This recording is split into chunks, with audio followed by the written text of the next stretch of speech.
the benefits of social media have to outweigh the risks. So talk to me a little bit about that. Well, yes, I mean, that's certainly what my marketing people would tell me. I've actually seen social media used brilliantly. Even at one company that they managed it terribly, but they were actually brilliant at the content. And they got huge interaction with the customers, and it's very successful. But on the other hand, I've seen it used just indiscriminately, and it's like scattershot. And they're not getting any benefit at all. And it's partly because, and this is, please forgive me, marketing people, but it's like marketing people don't like to do a cost benefit analysis of anything, do they? They like to launch a campaign, declare themselves brilliant, and then move on to the next thing. And they'll do that with social media if you let them.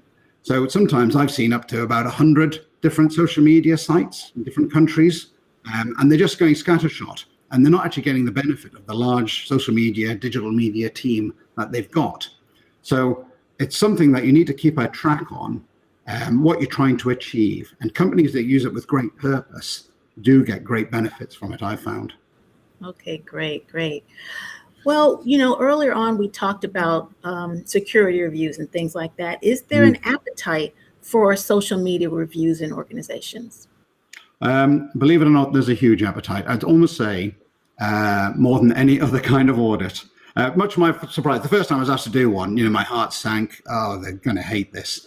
It's marketing. They never like an audit. And I've never known a review get so much comment from such senior people of all the audits I've ever done. People are really engaged with it. They hadn't understood the risks before. They really wanted to understand them. They did want to understand the benefits as well. So that whole cost benefit analysis line that I go down, that was well received. There's a real role for audit in this because nobody else is going to do this. So if you're an IT auditor or even just a business auditor, I would say do this audit. And you can pull off different strands of it because it is actually a massive audit if you do the whole thing. But if you take it in different chunks, and I've tried to do that in the articles, tried to break it down for you in different ways that you can do 3 or 4 different audits, you can actually add great value. And I've even seen them welcomed, which is like nirvana for auditors, isn't it? Absolutely. So let's recap. What are some of the most important security concerns that we should be concerned with as auditors?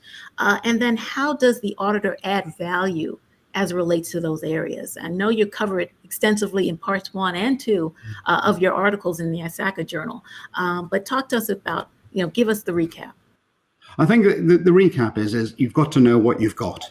And most of them, they don't actually have a log of it. That's really boring stuff. And it's the boring stuff that the auditor is going to add to this, is they need to know what they've got, who's managing it, how it's being managed, and what the protocols are for when things go wrong.